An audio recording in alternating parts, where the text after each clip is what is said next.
ಚಿಕ್ಕವರಿದ್ದಾಗ್ಲಿಂದು ತಾಯಿ ಮಗನಿಗೆ ಹೇಳ್ತಾ ಇರ್ತಾಳೆ, ಅಲ್ಲಿ ಹೋಗ್ಬೇಡ ಅಪ್ಪ ಹೊಡಿತಾನೆ, ಇಲ್ಲಿ ಹೋಗ್ಬೇಡ ಅಪ್ಪ ಹೊಡಿತಾನೆ, ನದಿ ಹತ್ರ ಹೋಗ್ಬೇಡ ಅಪ್ಪ ಹೊಡಿತಾನೆ, ಮರದ ಮೇಲೆ ಹತ್ಬೇಡ ಅಪ್ಪ ಹೊಡಿತಾನೆ, ಶಾಲೆಗೆ ಹೋಗು ಇಲ್ಲಾದ್ರೆ ಅಪ್ಪ ಹೊಡಿತಾನೆ, ಇದನ್ ಮಾಡ್ಬೇಡ ಅಪ್ಪ ಹೊಡಿತಾನೆ, ಅದನ್ ಮಾಡ್ಬೇಡ ಅಪ್ಪ ಹೊಡಿತಾನೆ. ಅವಾಗ ಮಕ್ಕಳು ಕೂಡ ಅಪ್ಪನಿಗೆ ಹೆದರುತ್ತೆ. ಅಪ್ಪನ ಹೆದರಿಕೆಗೆ ಶಾಲೆಗೆ ಹೋಗ್ತೀವಿ, ಅಪ್ಪ ಹೊಡಿಬಾರ್ದು ಅಂತ ಅಭ್ಯಾಸ ಮಾಡ್ತೀವಿ. ಬರ್ತಾ ಬರ್ತಾ ಅಪ್ಪನ್ನ ನಿರ್ಲಕ್ಷಿಸಿ ತಾಯಿಗೆ ಪ್ರೀತಿ ಮಾಡ್ತಾ ಹೋಗ್ತೀವಿ. ಮನಸ್ಸಿನಿಂದ ಅಪ್ಪನ್ನ ತೆಗೆದುಹಾಕಿ ತಾಯಿಯ ಚರಣಗಳಿಗೆ ಸರ್ವಸ್ವವನ್ನು ಅರ್ಪಿಸ್ತೀವಿ. ಅಪ್ಪನಿಂದ 4 ಮೈಲು ದೂರಾನೇ ಇರ್ತೀವಿ.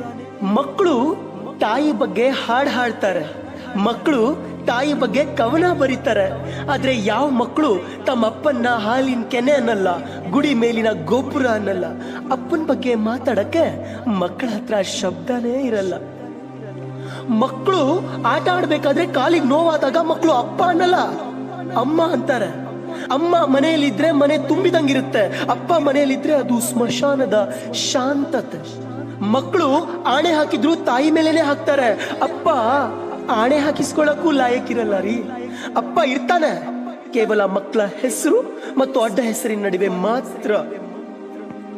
ಮಕ್ಕಳು ದುರ್ಗೆಗೆ ದೇವಿ ಅಂತಾರೆ, ಭೂಮಿಗೆ ತಾಯಿ ಅಂತಾರೆ, ಭಾರತಿಗೆ ಮಾತೆ ಅಂತಾರೆ.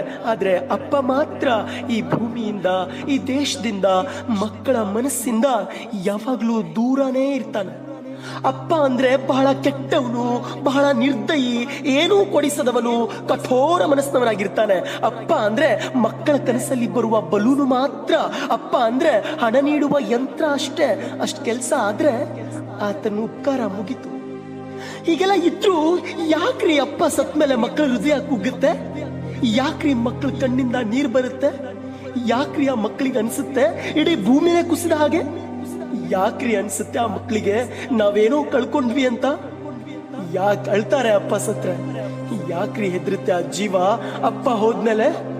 ಕತೆ, ಕಾದಂಬರಿ, ಕವಿತೆಯಲ್ಲಿ ಎಂದಿಗೂ ಇರದ ಅಪ್ಪ ಪ್ರತ್ಯಕ್ಷವಾಗಿ ಇರದೇ ಇದ್ದಾಗ ಯಾಕ್ರಿ ಹೀಗೆಲ್ಲ ಮಕ್ಕಳಿಗೆ ಅನ್ಸುತ್ತೆ? ಗೊತ್ತಿರ್ಲಿ, ಕಣ್ಣು ಮುಚ್ಚಿ ಪ್ರೀತಿ ಮಾಡೋರ್ನ ಪ್ರೇಯಸಿ ಅಂತಾರೆ, ಕಣ್ಣು ತೆರೆದು ಪ್ರೀತಿ ಮಾಡೋರ್ನ ಗೆಳತಿ ಅಂತಾರೆ, ಕಣ್ಣು ಪಿಕಳಿಸ್ತಾ ಪ್ರೀತಿ ಮಾಡೋರ್ನ ಪತ್ನಿ ಅಂತಾರೆ, ಮತ್ತೆ ತನ್ನ ಸ್ವಂತ ಕಣ್ಣುಗಳು ಇರುವವರೆಗೂ ಪ್ರೀತಿ ಮಾಡೋರ್ನ ತಾಯಿ ಅಂತಾರೆ. ಆದ್ರೆ ಕಣ್ಣಿನಲ್ಲಿ ಪ್ರೀತಿ ತೋರಿಸದೆ ಪ್ರೀತಿ ಮಾಡ್ತಾರಲ್ಲ ಅವರಿಗೆ ಅಪ್ಪ ಅಂತಾರ್ರಿ, ಅಪ್ಪ ಅಂತಾರೆ.